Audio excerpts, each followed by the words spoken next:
Shalom Vraha para vocês, nossos seguidores aqui do YouTube. Shalom Vraha para vocês, seguidores do Instagram. Um beijo no coração de todos vocês. Muita saúde, muita alegria, sucesso nos negócios, boas notícias, muito estudo da Parashá. E essa aula de hoje, com muito carinho, ela é dedicada pelo nosso querido Claudemir Roberto, nosso amigo da ONG de muitos anos, no mérito da elevação da alma da sua querida filha Natália Cristina Victor Silva, filha de Marli Aparecida Victor Silva, também falecida. Então, essa aula é para a elevação da alma da querida Natália. Um beijo no coração de toda a família do Claudemir Roberto.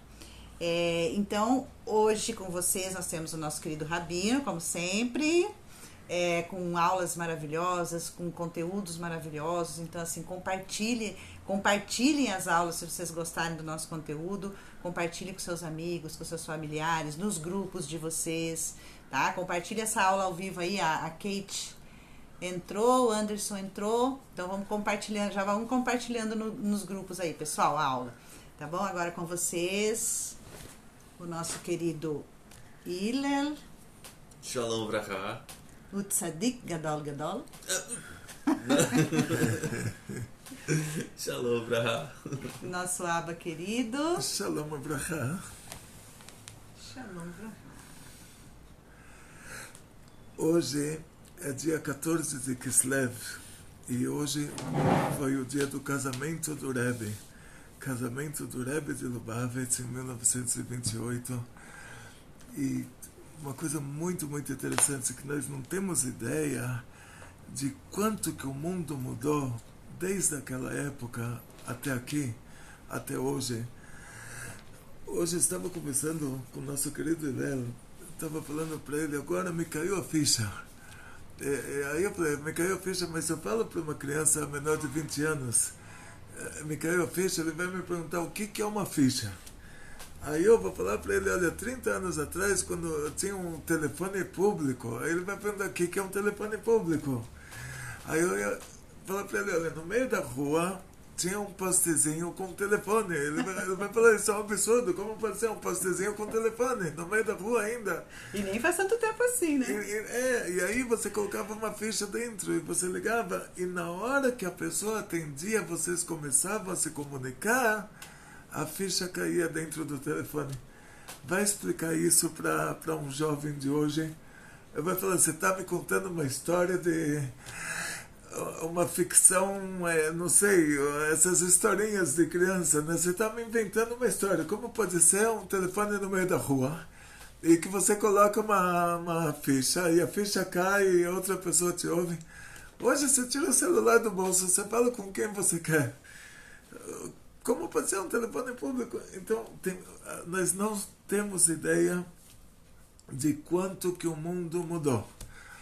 Então, vamos voltar na história que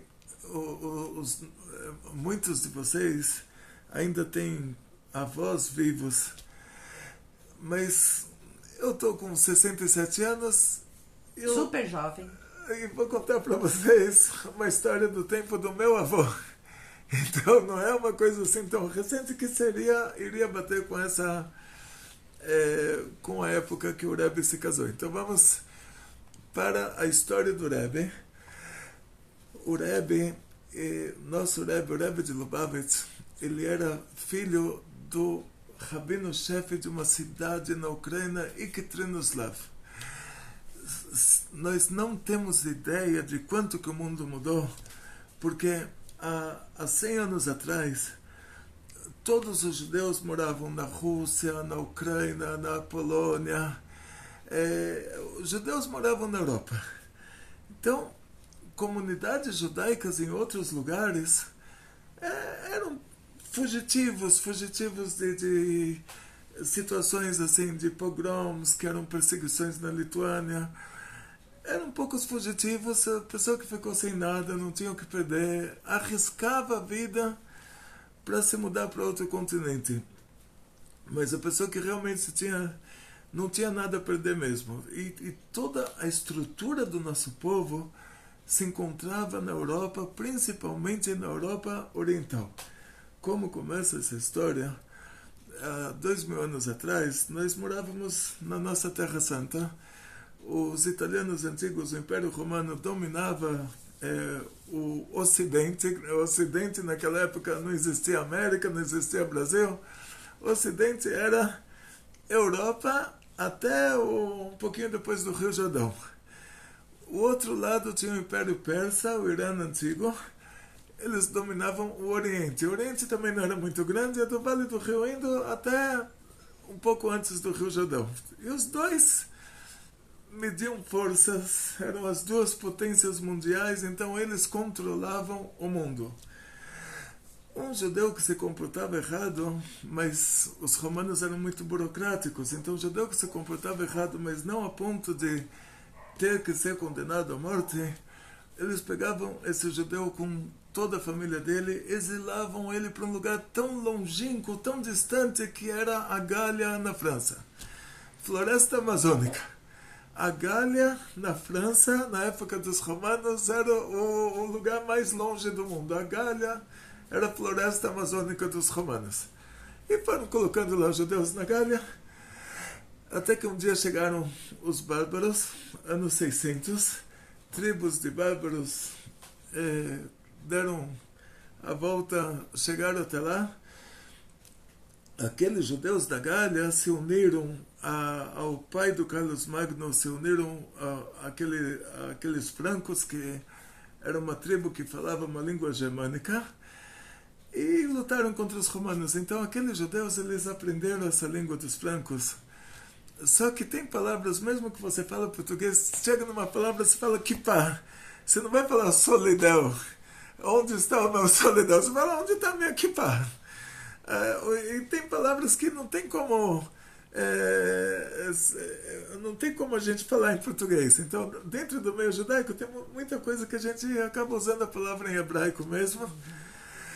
Então, eles pegaram o alemão dos francos, mas muitas palavras realmente eles mantiveram no hebraico, e aí surgiu a língua Yiddish, que é o alemão dos francos. Os francos mudaram de idioma, eles se acertaram com os romanos e ficaram cristãos, e tentaram falar latim e não deu certo, virou um francês. Os judeus continuaram falando a língua deles, a língua antiga dos francos, mas as palavras principais eles mantiveram em hebraico.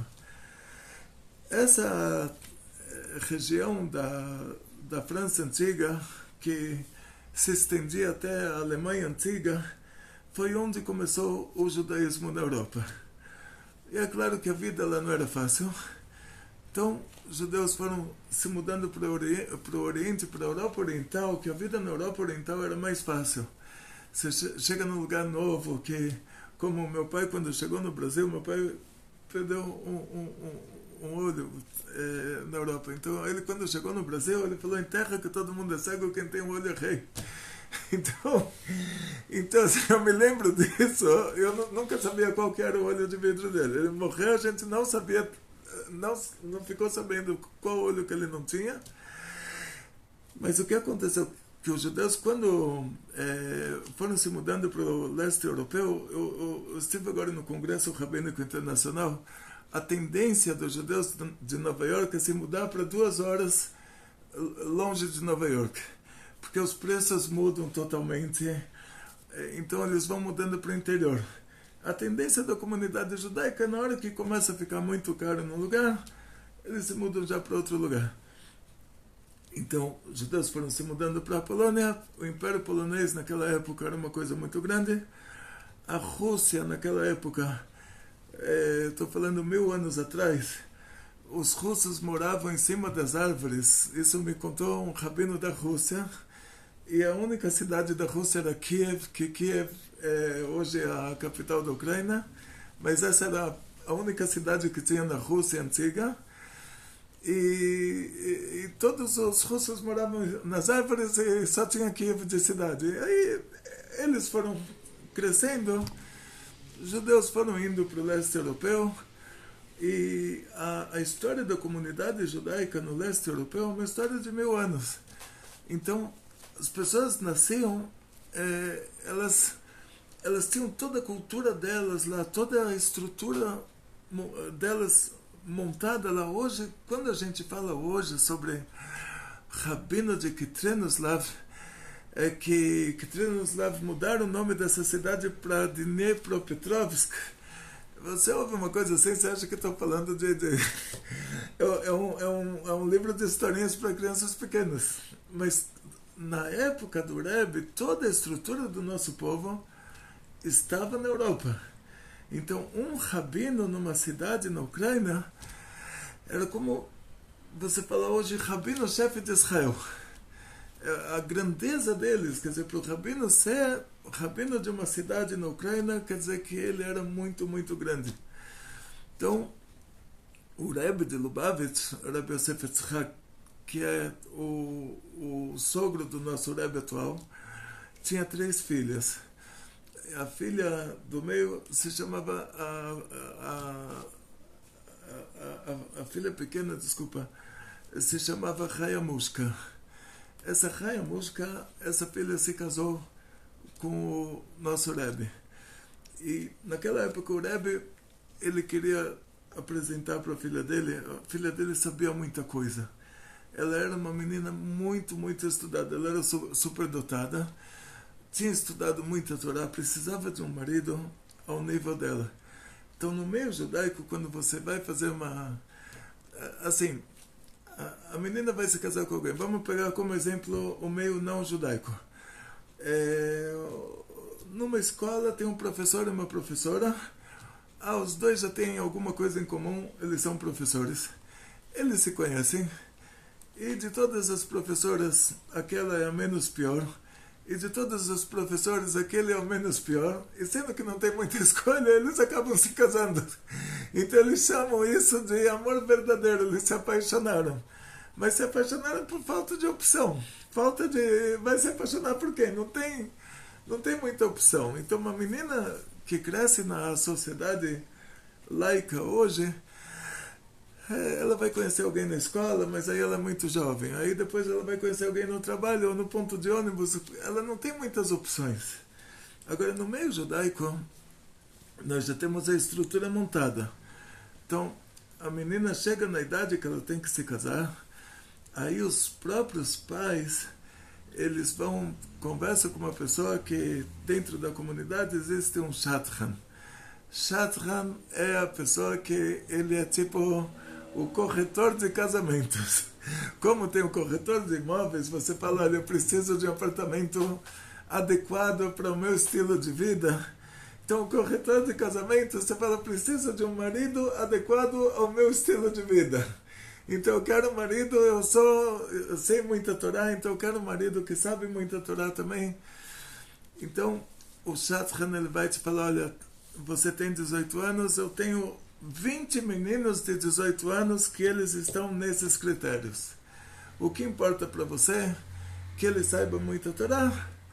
Tenho 20 assim.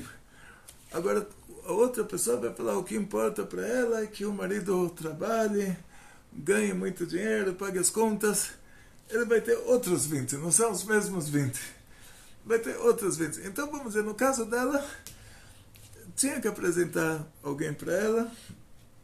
E quando chegou no Rebbe, os dois se encontraram, já eram, como se diz em português, cartas marcadas. Hoje você vai contar para uma criança o que é uma carta marcada, ele não vai saber, porque antigamente as pessoas não tinham o que fazer e ficavam jogando baralho. Hoje já tem um videogame. Joguinho. No joguinho, no baralho, aí tinha a carta marcada, né? Então hoje já caiu a ficha, a carta marcada, a criança vai falar o que é uma carta, o que é uma ficha, né?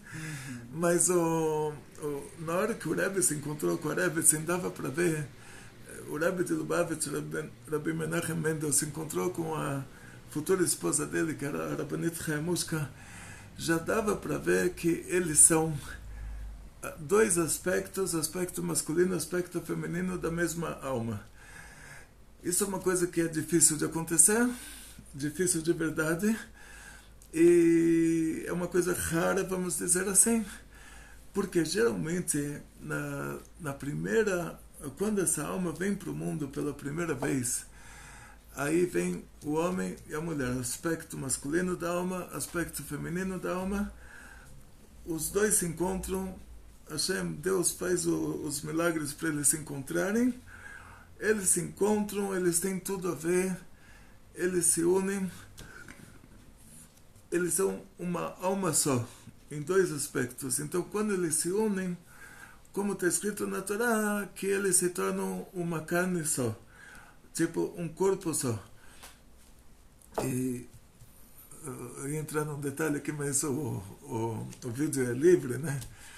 Mas tem nas leis de marido e mulher, quando eles vão fazer o filho, não pode estar com as roupas, porque por causa desse versículo, que eles são uma carne só. Uhum. Então, é detalhe importante, mas não para essa categoria de aula, né?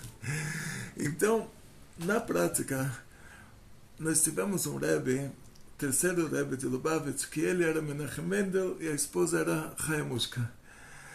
E quando a Rabbanit nasceu também, ela se tornou Chayamushka e o nosso Rebbe se tornou Menachem Mendel. Foi dado a ele o nome de Menachem Mendel. Então nós vemos que aqui são cartas marcadas, são pessoas que já são duas metades de uma mesma alma. Agora, no nosso caso, no caso de todo mundo, absolutamente todos, a primeira vez que uma alma desce para o mundo, que não é agora, que era 4.000 anos atrás, primeira vez que uma alma desce para o mundo, então desce aspecto masculino e aspecto feminino, nasce um homem e uma mulher, os dois se encontram por divina providência, se casam e não tem brigas, não tem problemas, porque eles são a mesma pessoa. E depois essa alma faz o trajeto dela no mundo, faz o que precisa fazer, e agora vai voltar para o céu. Deus está chamando esse casal, e chegam os dois lá em cima, os dois falecem depois dos 120 com saúde de 20, e a mulher, ela tem descontos que o marido não tem. A mulher tem descontos porque a fonte do aspecto feminino da alma é a Bina. Por isso eu não posso pegar uma mulher como testemunha para um casamento, sendo que um casamento envolve uma ketubá, que se ele, Deus me livre, o marido falece. E a mulher é a primeira a receber o dinheiro da ketubá, depois os herdeiros. Então, sendo que se trata de um assunto financeiro, para assinar um contrato que envolve dinheiro, eu preciso de duas testemunhas para fazer essa ketubá, o contrato de casamento judaico. Preciso de duas testemunhas, não posso pegar duas mulheres. Por quê? Porque sendo que o aspecto feminino da mulher começa na Bina, Sefirá chamada de Bina, e sendo que lá é a expansão, ainda não precisa, lá é a expansão e a fonte dos sentimentos. Então a mulher, por natureza, os sentimentos dela não são controláveis de acordo com a Torá. Ou seja, ela não então eu não posso pegar ela como testemunha. Por quê? Porque na hora que ela vai testemunhar, ela vai inventar uma história que não aconteceu. Por causa que ela sentiu, tudo que ela sentiu não aconteceu, mas ela vai estar acreditando 100% que o que aconteceu era aquilo, e não vai conseguir separar entre o que ela sentiu e a realidade. Quer dizer, para ela, o que ela sentiu, ela está lendo a realidade de uma maneira diferente. Então, lá em cima, ela recebe um desconto por causa disso. E raramente uma mulher precisa, mas esse raramente é raramente de 999,9%.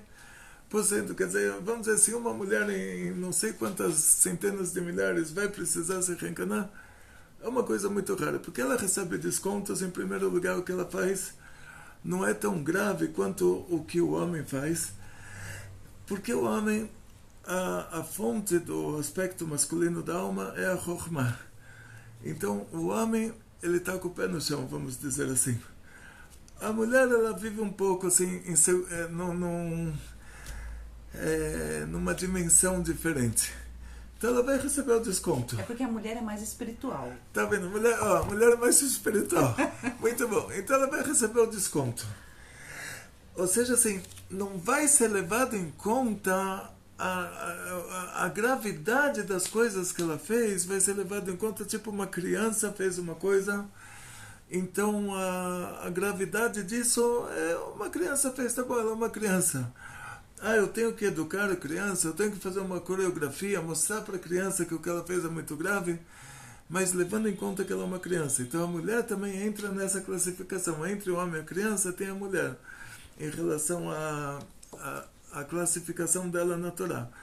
Então, sendo que ela não tem tanto controle sobre os sentimentos, as coisas que ela faz vai ser levado em conta pelo tribunal divino que, olha, coitada, ela era uma mulher, entende? Ela não tinha tanto controle sobre os sentimentos dela. Então ela chega lá em cima, tá bom, vamos fazer as contas, o que você fez no mundo? Você fez coisas boas, fez coisas ruins, e sofreu. Teve que dar luz, teve que aguentar o choro das crianças, sofreu.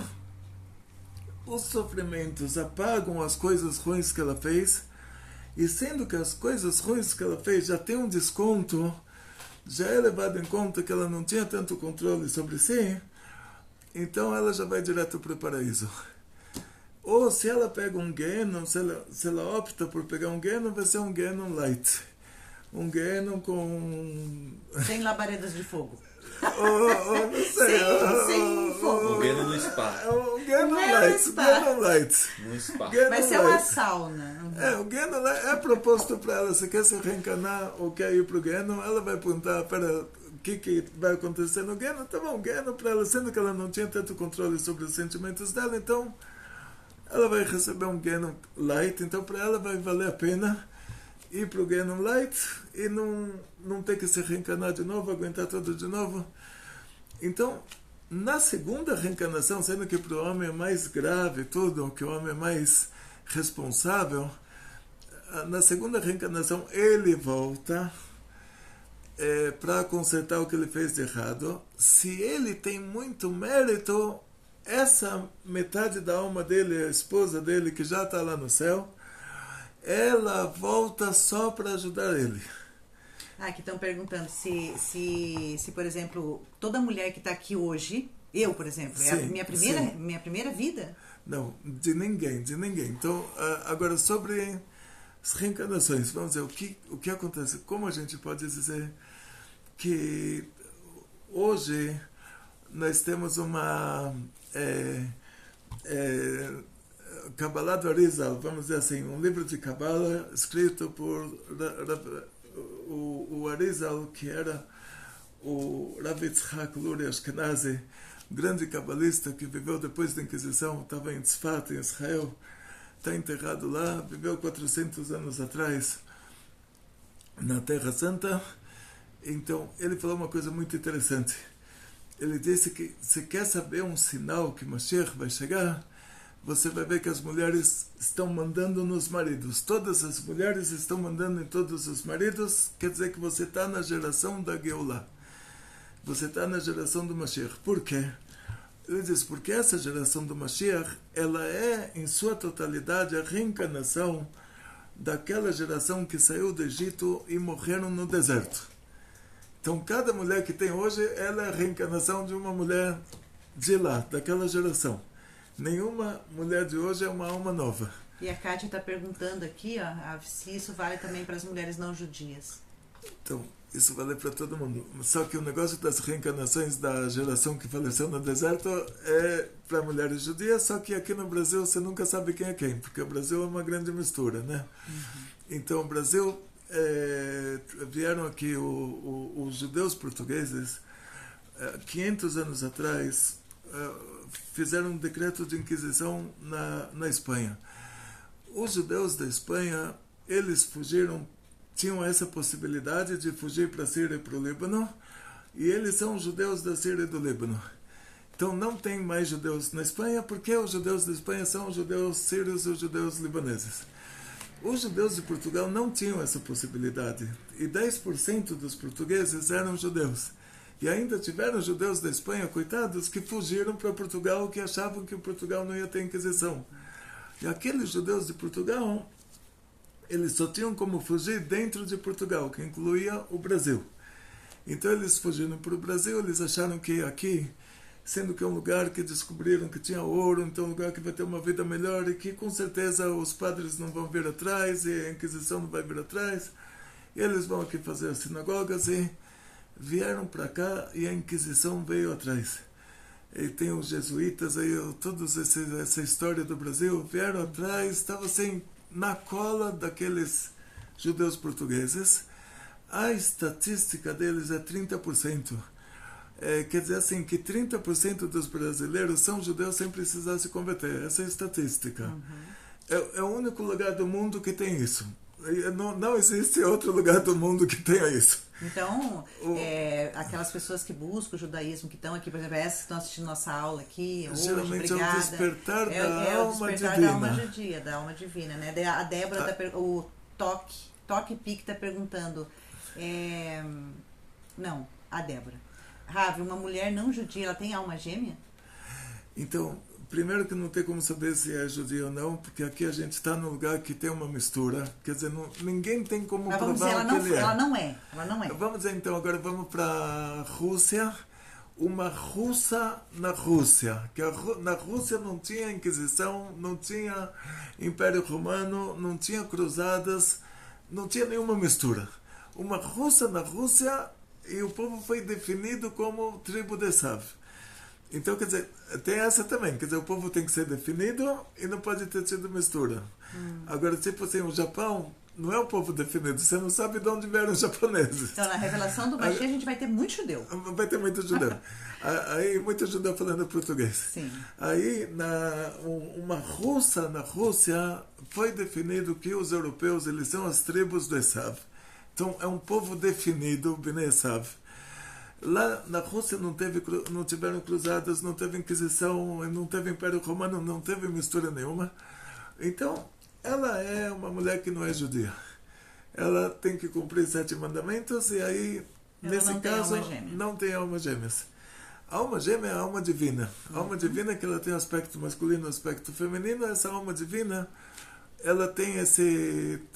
Quando ela sobe para o céu, eles se tornam marido e mulher no céu também.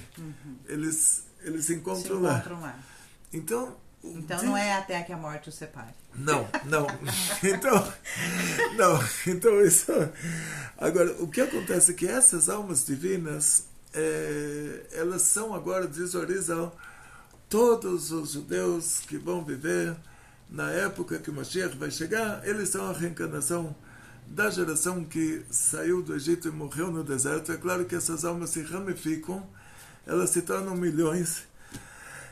E o sinal que o Arizal deu é que todas as mulheres vão mandar em todos os maridos. Então, por isso que todas as mulheres hoje são empresárias e elas recebem o salário, o marido fica em casa lavando roupa e assim, em todos os lugares você vai ver em Israel, Estados Unidos, você vai ver mulheres superdotadas e o marido cuidando das crianças. Você pergunta o que está acontecendo, porque a mulher está reclamando, está falando, olha, eu pago as contas em casa, a minha amiga paga as contas, e a minha prima, e a minha sobrinha, e a minha vizinha, e cadê os maridos? Então diz o Arizal que quando Deus criou o mundo, criou no 6º dia o Adão e a Eva, a natureza da mulher, a Eva, ela foi criada, ela recebeu o nome de Havá, que ela era Em Kol Chai, ela era mãe de todas as criaturas, quer dizer, ela era a mãe do marido. Ela falava para ele quando acordar, quando dormir, quando se vestir, que roupa colocar, ela era a mãe de todo mundo. Come essa fruta aí aqui, aí ela tropeçou. Aí ela mandou ele comer a fruta do Etzadat. Aí Hashem deu um castigo para ela, mas o castigo tão grande, mas tão grande, mas tão grande, ele falou para ela que o seu marido vai mandar em você. Isso é totalmente contra a natureza dela. Como se você fala para uma mãe, o seu neném vai mandar em você. Entende? A sua criança vai mandar em você, você vai ter que obedecer a sua criança. Quer dizer, ela vai falar, eu sou a mãe. Então a natureza da mulher é que ela é a mãe do marido. Ela manda no marido. E Deus deu para ela um castigo porque ela não fez tshuva. Hashem perguntou para ela, porque ela comeu aquela fruta, ela falou, você que é o culpado, você colocou uma cobra no paraíso, entende? Você que é o culpado, quer dizer, você tem que fazer tshuva, você tem que se arrepender do que você fez. Você acha que eu faria um paraíso e colocaria uma cobra dentro? Então ela não fez tshuva, ela justificou.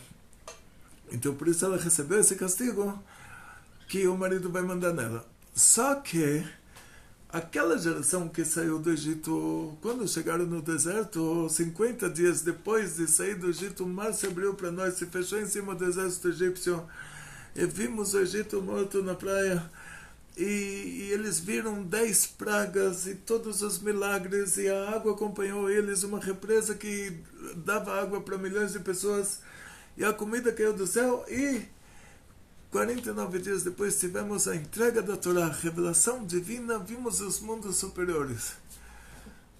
40 dias depois da entrega da Torá, Moshe Rabbeinu não desceu do Monte Sinai, era uma multidão de egípcios que saiu junto com a gente. Eles falaram, agora vamos fazer uma estátua, a gente vai ter que voltar para o Egito. No Egito tem vacas sagradas, bois sagrados, como na Índia tem a vaca sagrada.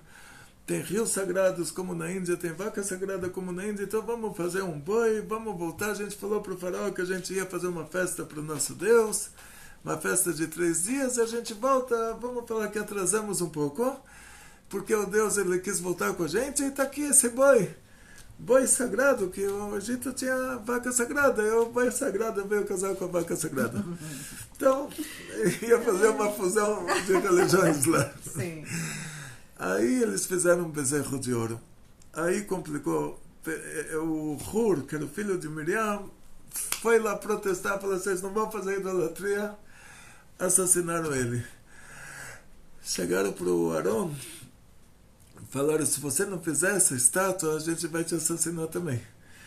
Aí o Arão viu que ele sabia que eles erraram, porque Moshe Rabbeinu não tinha subido, ele não contou o dia que ele subiu na metade do dia.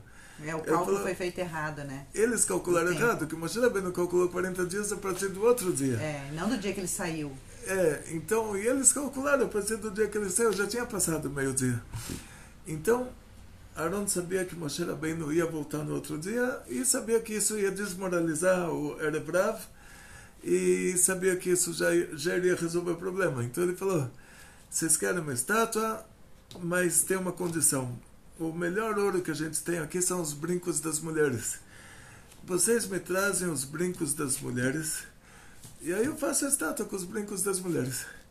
Aí Aaron imaginou que eles iriam para as tendas agora tentar pedir para a mulher o brinco, as mulheres não iriam dar. Mas o que fizeram? Eles foram nas tendas, arrancaram os brincos das orelhas das mulheres. E as mulheres lutaram contra os maridos lutaram contra elas, arrancaram os brincos delas. Por causa que elas não quiseram dar o brinco para a idolatria, e eles arrancaram a força.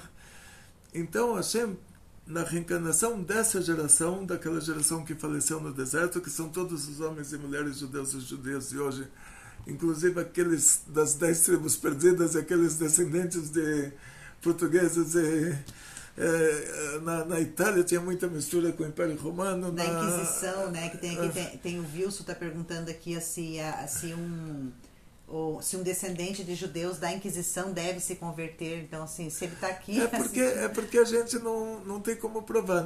Ele não tem como provar que ele não é judeu, ele não tem como provar que é. Então, se converte é porque não tem como provar. Então, a regra da Torá é alguém que se separa de um grupo, ele é visto como tendo se separado da maioria das pessoas desse grupo. Então, se a maioria dos brasileiros não são judeus, então quer dizer que um brasileiro que quer ser judeu tem que se converter, que ele é visto como a maior parte das pessoas do grupo. Essa é a regra da Torá. Então, só que o Mashiach vai chegar e vai provar, vai ver a vestimenta da alma de cada um lá em cima e vai falar para cada um. Vai falar que é ou não é. Por exemplo, Wilson, você que é um descendente, que se julga um descendente, então você, quando o Mashiach chegar, se revelar, ele vai te falar que você é um judeu e você vai ter que voltar para casa. Então, assim, não existe techuvá para quem não é judeu, existe conversão. Sim, e o que acontece na prática, assim, voltando para o nosso assunto, diz o Arizal, aquelas mulheres, então, elas teriam que se reencarnar, aquela geração, porque aquela geração que morreu no deserto vai ser a geração da Geulah. Então eles se reencarnam para serem a geração da Geulah. Só que para aquelas mulheres, Deus ele já tira a maldição da Eva. A maldição da Eva, elas ganharam esse desconto porque elas não quiseram dar os brincos para a idolatria e os maridos arrancaram a força. Então, Deus tira delas a maldição da Eva, então elas mandam no marido. Então, o Arizal falou, quando você vai ver essa geração que as mulheres estão mandando nos maridos, você sabe que vai ter a Geulah, que vai ter a redenção final nessa geração. Porque mas esse é então, porque, vai ter mesmo, né? porque você está vendo essas pessoas que se reencarnaram. Aí o que acontece? Na prática, por causa disso que não tem essas almas gêmeas hoje, porque todo mundo é reencarnação, também as mulheres e também os maridos. Então, quando não tem a alma gêmea, que é o nosso caso de todos nós, e também o caso que a pessoa era casada, Deus me livre, o marido faleceu, Deus me livre, a esposa faleceu, diz o Shulchan Aruch, a pessoa não pode ficar sozinho, tem que se casar. Então vai ter uma opinião mais rigorosa que vai dizer todo homem tem que se casar, mas dá um desconto para a mulher fica opcional, e vai ter uma opinião que vai falar, não, mulher também não pode ficar sozinha. De qualquer maneira, é recomendado, o homem é obrigado a se casar, a mulher é recomendado que ela se case de novo, caso o marido venha a falecer antes dela. Então, o que acontece? Vamos dizer que a mulher tinha um marido que era a alma gêmea dela, caso que não é o caso da nossa geração. Sim. E ele faleceu, ela tem que se casar de novo com alguém que não é a outra metade dela. Ou o marido tinha uma esposa que era a alma gêmea dele, ela veio a falecer antes dele, ele tem que se casar com uma que não é a alma gêmea dele. Então o que a gente vai falar? Todo mundo da nossa geração, quando vai procurar um marido, quando vai procurar uma esposa, a pessoa tem que procurar alguém que é menos pior. Não tem como encontrar alguém melhor. Vai ter que encontrar alguém que é menos pior. Porque quando não encaixa, se é a alma gêmea, encaixava certinho, eles nunca iam ter uma briga na vida. Agora, sendo que não vai encaixar certinho, vai ter um atrito. Então, é melhor ter um atrito com uma coisa que duas engrenagens não se encaixam. Mas tem uma que é muito diferente e a outra que é menos diferente, mas nenhuma das duas se encaixa. Então a pessoa vai procurar o que é menos pior para ela, não tem como encontrar o melhor. Então se a mulher está pensando em encontrar o melhor marido, ela está sonhando. Ela não está na realidade. Ela tem que encontrar o menos pior. Então toda a nossa geração funciona assim. Você se casa com alguém que é menos pior. Você encontra, então, você tem 20 opções. Então, voltando para as nossas crianças. Então, a mãe, os pais da menina vão conversar com o Rosh Hashivá e eles falam para o Rosh Hashivá, nós queremos agora um marido para nossa filha. E ele pergunta qual o perfil da menina. Eles falam o perfil da menina, ela quer que o marido seja rabino. Então, o Rosh Hashivá vai falar, eu tenho 20 meninos nesse perfil, eu tenho 20 meninos ao contrário, no perfil que ele vai querer ser um grande empresário, vai querer trabalhar e ganhar muito dinheiro. Então eu vou te apresentar para sua filha cada vez um, e ela vai se encontrar com 20 meninos, que cada um pode ser o marido dela, até ela encontrar com um que ela fala, esse é o menos pior. Esse de todos que eu vi agora, esse é o menos pior. E ele também está achando igual, ele vai falar também de todas que eu me encontrei até agora, essa é a menos pior, e os dois se casam e vivem felizes para sempre. No caso do Rebbe, que o Rebbe anterior pediu procurou para a filha dele alguém que seja um Rebbe também.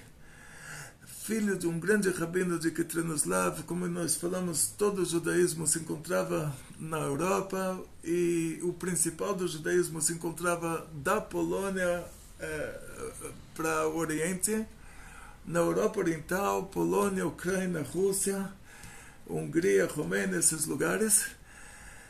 O Rebbe anterior de Chabad de Lubavitch, ele procurou para a filha dele alguém que seja um grande rabino, um grande gaon, porque ela era isso, esse era o perfil dela. E eles se encontraram, e nesse caso a gente não vai poder falar, porque são casos raros, são as cartas marcadas. Hoje as crianças não sabem o que é uma carta, não sabem o que é uma carta marcada, mas são os casos que já estão predestinados. Reencarnações de pessoas, tipo... E a Raya Música, ela não apareceu, né? Vamos chegar lá. Então vamos chegar lá. Ela era uma tzadeket, uma coisa assim, surreal. Perguntei para o Rav Moshe Weber por que o Rebbe dava uma palestra para mulheres, para milhares de mulheres. E a gente vê, tem vídeos dessas palestras. Por que nunca aconteceu da Rabbanita Raya Música dela dar uma palestra para mulheres? Aí o Rav Moshe Weber me falou que ela era uma tzadeket nisteret. Tem um nível de tzadik que é chamado tzadik oculto. Esse tzadik oculto é uma pessoa que, quando você fica famoso, todo mundo fala, uau, você é muito famoso, você se sente como pessoa no Coelho, falava, todo dia me falava, Rav Abraham, você é um tzadik. Eu falava para ele, enquanto você está falando que eu sou um tzadik, está tudo em ordem. Na hora que eu começar a pensar assim, vou precisar de consulta no psiquiatra, custa uma fortuna, pelo menos R$400. Remédio tarjeta preta custa uma fortuna.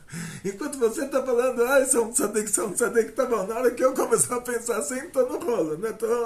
Vou ter prejuízo. Então, muitas pessoas, assim, grandes rabinos, eles ficaram com medo de vão começar a me elogiar, eu vou me sentir o último biscoito do pacote. E o contrário da Kedushá, quando você fala sobre Kedushá, quando você fala sobre Deus, quando você fala sobre santidade, Moshe Rabbeinu, o maior de todos os profetas, ele é o mais humilde de todos os seres humanos. Deus, que é mais do que Moshe Rabbeinu, ele é mais humilde do que Moshe Rabbeinu. Tem um caso na Gemara nos conta sobre o sobrinho do Titus, que era o imperador romano que destruiu o Beit HaMikdash. E o sobrinho do Titus se chamava Onkelos. Ele se converteu ao judaísmo e ele se tornou um grande tzadik, um grande rabino. E ele traduziu a Torá para aramaico. Você imagina que ele falava latim. E lá em Israel se falava aramaico. Ele traduziu a Torá para uma língua que não é a língua dele. Quer dizer, a Torá foi escrita originalmente em hebraico clássico. Deus deu a Torá para Moshe. Deus criou o mundo no hebraico clássico. Deus não falou Fiat Lux. Falou, e aí, Or. Seja luz em hebraico clássico. Deus deu a Torá para Moshe em hebraico clássico. Nosso povo foi exilado para a Babilônia, aprenderam aramaico, voltaram para Israel falando aramaico. Onkelos, que era da Roma antiga, ele falava latim, ele se mudou para a Terra Santa, se converteu ao judaísmo, aprendeu aramaico e ele traduziu a Torá do hebraico clássico para o aramaico e foi a tradução mais perfeita. E nossos sábios, eles pediram para ler a tradução dele todo o Shabat, 2 vezes ler o texto da Torá e uma vez a tradução do Onkelos. Imagina quantos rabinos judeus não tinham traduzido a Torá naquela época e a tradução dele era mais adequada, era mais perfeita. Todos os sábios de Israel, eles falaram que tem que ler a Torá com a tradução do Onkelos. Então, ele ficou muito famoso. E isso chegou até o governo. E o imperador romano Adriano Caesar ficou envergonhado. Peraí, quer dizer que o maior dos maiores rabinos lá de Israel é o sobrinho do imperador romano aqui. Para o governo romano isso foi um desastre. Então ele pegou uma tropa de elite. Ele falou, olha, toma cuidado com ele, meu sobrinho. Vocês têm que cuidar bem dele, mas vocês têm que trazer ele para cá. Essa tropa de elite chegou na casa de um viajaram até Israel. Imagina chegar lá uma tropa de elite romana na casa do rabino e falaram para o rabino, olha, o senhor tem que nos acompanhar E ele tinham 3 tropas, né? Uma delas, ele falou assim, deu exemplo do exército romano. Ele falou, imagina, estão indo agora no caminho, um soldado raso e um capitão. Quem vai levando a tocha, a lanterninha, né, que era o conceito da época, quem vai levando a luz na frente de quem? Falou, claro, o soldado raso, eles eram militares, então eles entendiam de exército, né? Ele usou exemplo de exército com eles. Eles falaram, o soldado raso, ele vai iluminando o caminho na frente do capitão. Aí ele fala, o capitão e o general. Quem vai iluminar o caminho na frente de quem? Claro que o capitão vai iluminar o caminho na frente do general. E o general e o imperador, quem vai iluminar? Só que ele falou assim, vários patentes do exército romano, até chegar no imperador. Então, o general e o imperador, quem vai iluminar o caminho? Quem vai levar a lanterna? Quem vai levar a tocha, né, nos conceitos da época, na frente de quem? Aí ele falou, o general vai iluminar o caminho na frente do imperador. Aí ele falou para eles, olha, a humildade de Hashem, a humildade divina, que Deus, quando nos tirou do Egito, Ele iluminou o caminho na nossa frente. Ele levou a coluna de fogo para iluminar o caminho na nossa frente. Ele foi iluminando o caminho. Olha quanto que Ele é humilde. Então, Moshe era bem mais humilde de todos os homens. Deus, mais humilde que Moshe. Outra tropa, que essa foi aí essa tropa se converteu ao judaísmo, todo mundo. Outra que o Adriano Esqueçar falou para eles não conversarem com ele nada. Não, já chegou a notícia de que se você conversa com ele, você acaba ficando lá. Então, o Esqueçar pediu para essa tropa de elite, já era a 3ª tropa, eu estou resumindo a história, Estava perdendo todas as tropas. Não, aí o Adriano Esqueçar falou, vocês não conversam com ele, vocês vão lá gentilmente, pede para ele acompanhar vocês, mas não conversam, não discutem nada. Aí eles foram lá, pediram para ele acompanhar eles, e na hora que estão saindo, tem a mezuzá na porta, ele deu um beijo na mezuzá e perguntou para eles, o que é isso? Pronto. Aí eles falaram, a gente não sabe. Aí ele falou, vocês estão lá no palácio do imperador, vocês estão em volta do palácio, tomando conta, guardando o imperador. Então, o imperador é importante, vocês são menos importantes, vocês estão lá tomando conta do imperador, mas aqui não, Deus está do lado de fora, tomando conta da gente, guardando a nossa casa. Tanto fora quanto dentro. Olha a humildade divina, ele está do lado de fora, o nome dele está escrito lá, ele está lá do lado de fora da casa tomando conta da nossa casa. Olha a humildade de Hashem.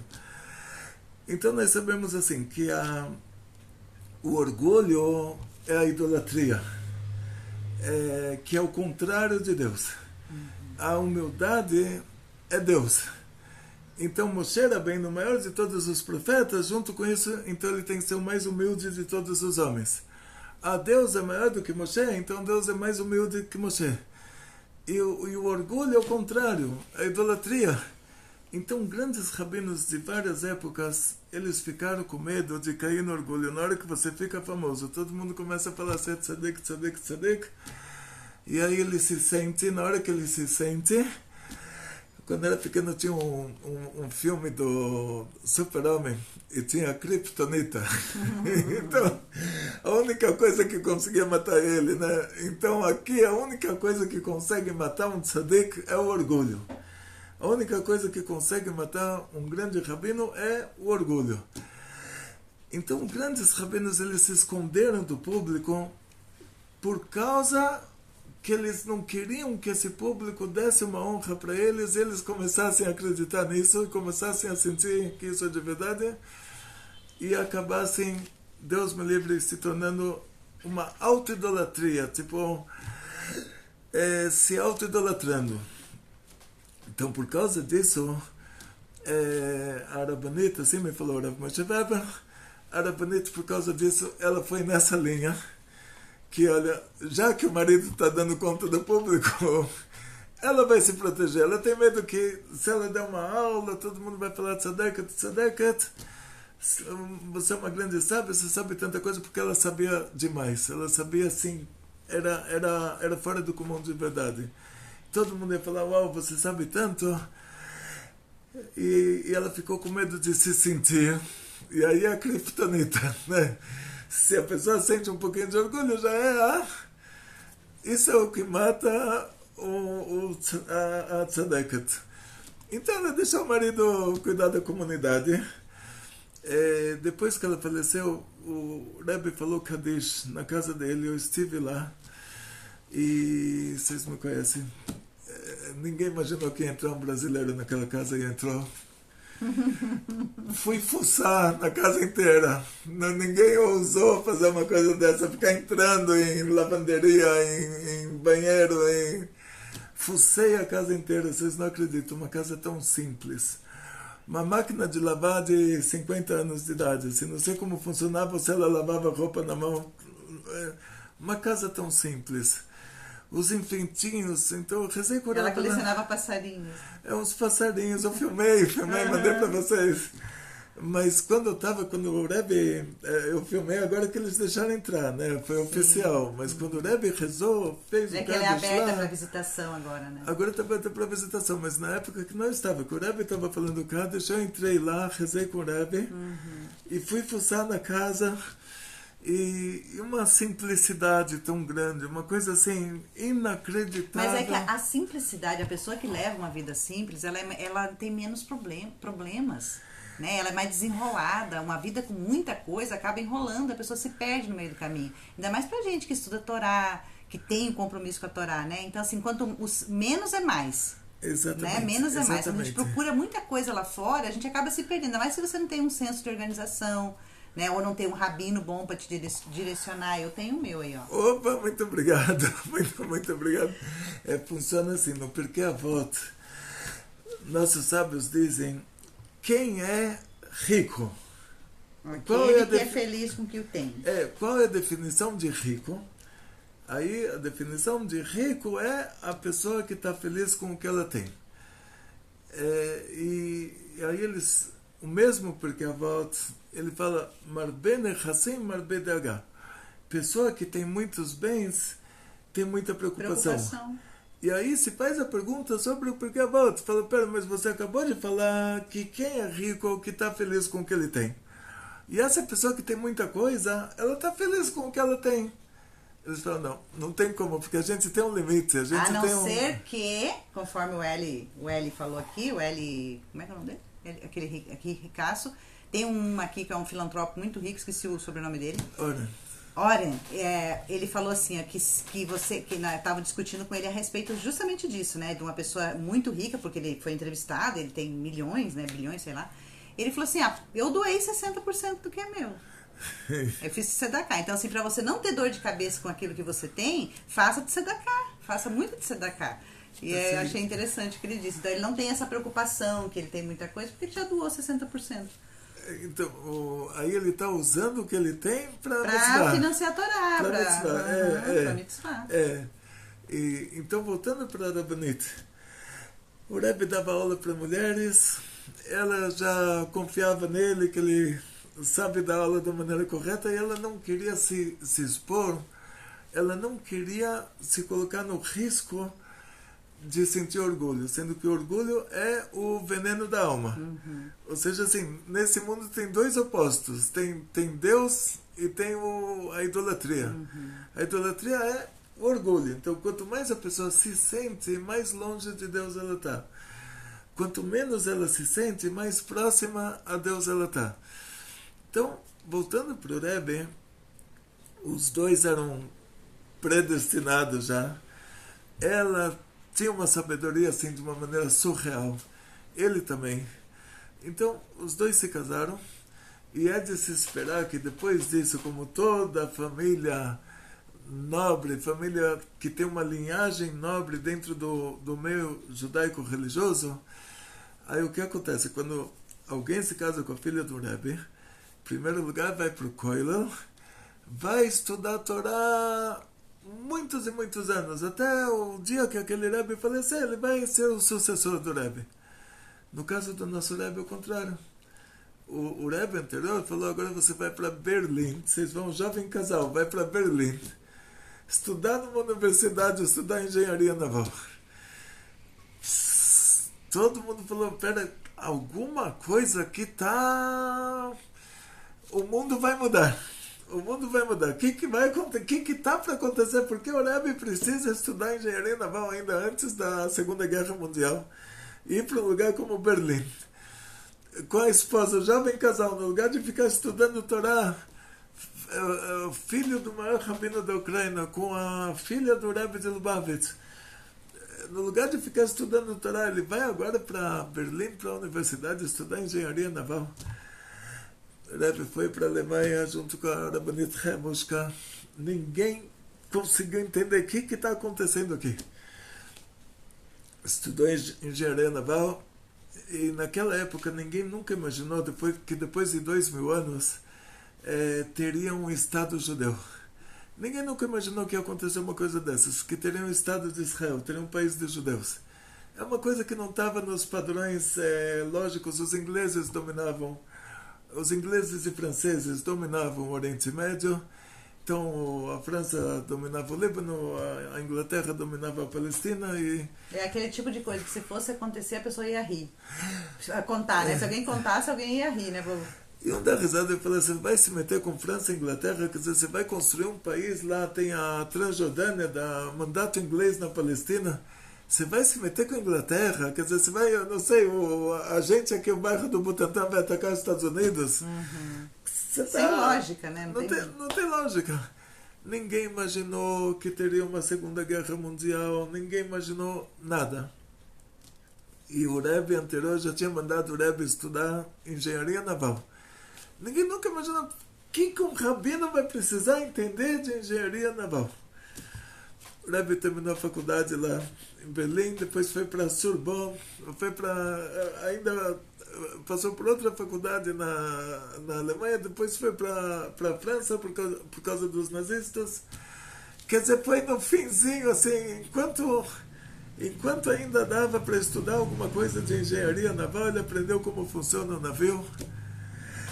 As pessoas ficaram assim de boca aberta e na faculdade, inclusive ele estava com o Rabbi Soloveitch, tinha outro rabino que estava lá na faculdade por outro motivo, e era um rabino que na linha dele a pessoa tem que fazer um curso técnico, tem que estudar uma profissão também, tem que estudar Torá e estudar também uma profissão. Então aquele rabino daquela linha, o Rabbi Chaim Soloveitch, estava nessa faculdade também. Mas era outro caso, a gente não era dessa linha. Uhum. Os Hassidim não são dessa linha de... Uhum. Então, o que esse Rabbi Soloveitch ele testemunhou sobre o Rebbe é que o Rebbe levava os livros de Torá dele e colocava embaixo da carteira. E o palestrante da universidade uma vez pegou o Rebbe no flagra que ele estava lendo um livro de Kabbalah no meio da aula e falou para ele, repete tudo que eu falei até agora. E o Rebbe repetiu tudo que ele falou até agora. Quer dizer, o Rebbe assim, era um gênio assim, de um nível... Depois da guerra, em 1948, foi fundado o Estado de Israel. Quer dizer, o mundo mudou, o judaísmo europeu foi destruído pelos alemães, os judeus fugiram da Europa, se espalharam pelo mundo e muitos deles foram para esse mandato inglês na Palestina. Tinha tido a Segunda Guerra Mundial, a Inglaterra estava fraca e os países do Oriente Médio estavam fazendo independência e foi feito um Estado de Israel, um país judeu, e eles fizeram uma marinha, uma empresa de navios, primeira vez na história, depois de 2000 anos. E aí, os maiores rabinos do mundo, o rabino-chefe de Israel, coloca lá um mashgiach nesse navio, comida kasher, com um mashgiach, com um rabino supervisionando a comida kasher do navio, o navio viajando no Shabbat, destilando a água do mar no Shabbat. Aí o Rebbe falou, explicou para o rabino-chefe de Israel, falou, olha, vocês não têm como apoiar uma coisa dessa, eles estão profanando o Shabbat, e você ainda coloca uma Mashgiach Kashrut lá. Aí o rabino-chefe, ele falou, não, a gente conversou com o capitão, ele falou que não tem jeito, se o navio para, é perigo de vida. Aí o Rebbe falou, não, fala para o capitão, isso, que ele tinha estudado como funciona o navio.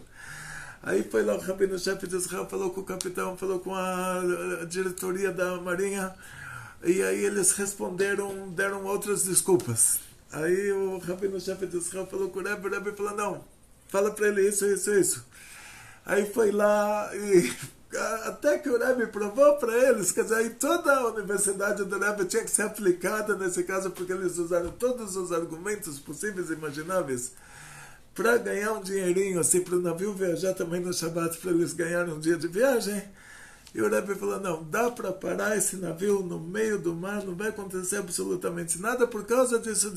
Ele sabia exatamente como montar e desmontar o navio, e sabia exatamente a capacididade do navio. Isso aí mostra pra gente também a importância da gente não ser ignorante nos assuntos, né? A gente estudar, a gente estuda a Torá, mas a gente tem que saber de mais coisas, né? Sempre estar inteirado, porque isso numa hora que nem essa dele, né, que fez universidade, que se formou, a gente fala, um Rebbe se formou, né? Um Rebbe fez faculdade, igual o senhor falou, né? Pra quê? É pra ter argumentos, pra ter peso a palavra dele na hora dele falar, né? Aí eu conheci uma pessoa, um rabino Kiryat Malach, um grande rabino, que o pai dele, quando esse rabino era um jovem, o pai entrou com esse menino no Rebbe e falou, Rebbe, eu quero uma brachá para o meu filho estudar na universidade. Aí chamava Bumi Friedlander, é um amigo meu, Kiryat Malachi, grande rabino. Depois disso, aí o Rebbe falou, não vai para a universidade, continua, você vai ser um grande rabino. Aí o pai falou, mas Rebbe, mas você próprio foi para a universidade? Aí o Rebbe falou para ele, se uma pessoa pulou do 10º andar e não aconteceu nada, você vai jogar seu filho também? Quer dizer, o ambiente da universidade... É totalmente diferente. Deus me livre. Então, assim, não, e o caso do Rebbe é totalmente diferente. O caso do Rebbe, ninguém sabia que ia ter um Estado de Israel. Ninguém sabia que um rabino precisaria saber como funciona um navio. Ninguém sabia que ia ter uma marinha mercante israelense levando judeus religiosos, viajando no Shabbat, profanando o Shabbat. Era uma coisa que já o Rebbe anterior, ele viu isso, o Ruach HaKodesh, ele sacrificou a filha dele por causa do público, para o bem do público, e depois a gente vai ver isso mais futuramente em Lubavitch, o Rebbe de Lubavitch tinha uma biblioteca que são livros que tinha lá o Sidur do Baal Shem Tov, livros assim muito, muito raros, que o Rebbe ia editando esses livros. Então isso para ele era o principal, a editora. Ele ia editando esses livros. Ele pegava... A vida do Rebbe é livros, né? Ele fala em livros o tempo todo. Exatamente. Então ele pegava esses pergaminhos, esses manuscritos, e ele editava, tipo... Quantos livros novos fizeram baseados nesses livros antigos que tinha sobrado só um, e o Rebbe ressuscitou aquele livro. Aquela biblioteca era enorme, tinha manuscritos, tinham livros antigos e tudo o Rebbe iria colocar na editora. E um belo dia, o Rebbe anterior, ele tinha 3 filhas. Uma filha foi assassinada com o marido pelos nazistas. Os nazistas mandaram ela e o marido para um campo de concentração, assassinaram eles lá. Outra filha morava na América, e em Nova York, no mesmo prédio da sinagoga do Rebbe. E conheci o marido dela, Gurari se chamava. Eu rezei com o minion dele lá. E essa filha, ela teve um filho, o Berele, e o Berele, ele fez seguintes contas. Ele falou assim, meu tio, o Rebbe de Lubavitch, não teve filhos. Que a Chaimushka era irmã da mãe dele. Então, eu sou o único herdeiro, vou pegar os livros e vender para os museus. E ganhar bilhões.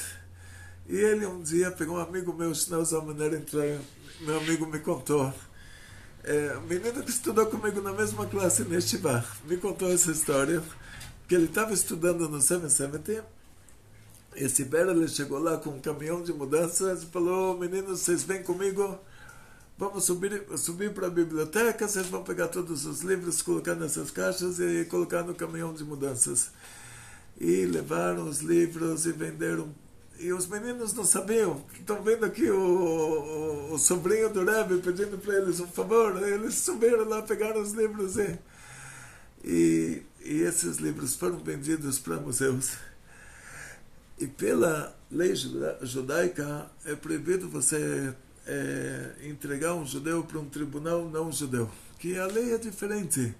Não tem como fazer o julgamento de um judeu de acordo com uma lei que não é a nossa. Uhum. Então se faz um tribunal rabínico e se julga a pessoa de acordo com o que os rabinos vão determinar. Mas quando esses livros roubados foram vendidos já para museus, para tirar eles do museu precisava de um tribunal federal. Então o Rebbe teve que explicar para o tribunal federal que os livros não pertencem ao Berle, mas que os livros do Rebbe anterior pertencem aos judeus. São públicos.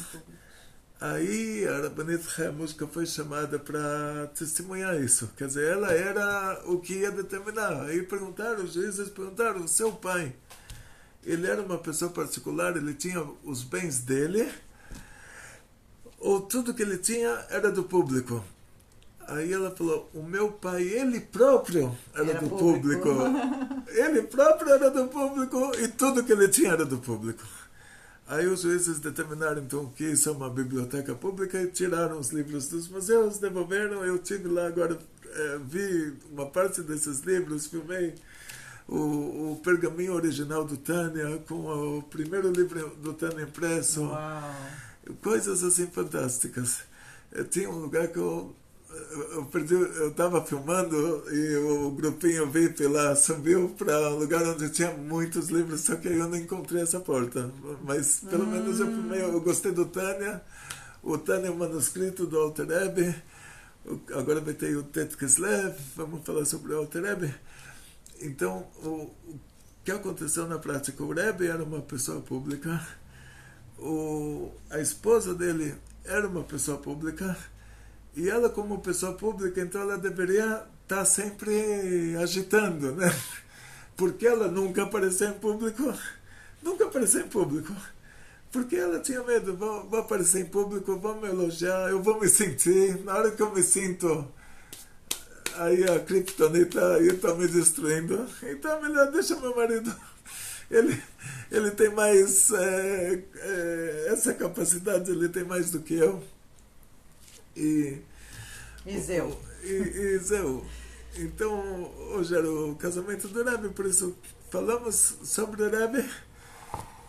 Então tá bom, já estamos com 1h08 de aula.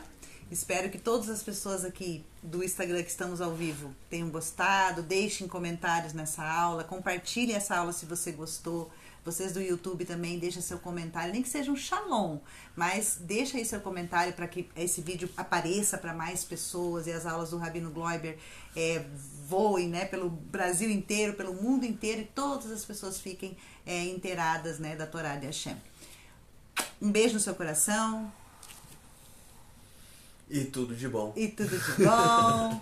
E agora o nosso querido Rabino Gloiber vai se dar uma brahá bem grande para vocês. Atzlacha, briut, panasá beshefa. Muito sucesso, muita saúde, muito dinheiro, felicidade judaicos de toda a família, grandes milagres em grande estilo. Ale bruchas fanale, rebes fanale, tzaiten, leitele, kabanas, metale, pratem, Lemata Masrat Fahim Banei Chaim Mezone Leviche. Amém. Muita alegria. E hoje é dia de pedir milagres, né? Hoje grandes milagres. Os portões celestiais estão abertos. Vamos pedir milagres. Tchau, tchau. Galtov. Obrigado pela audiência.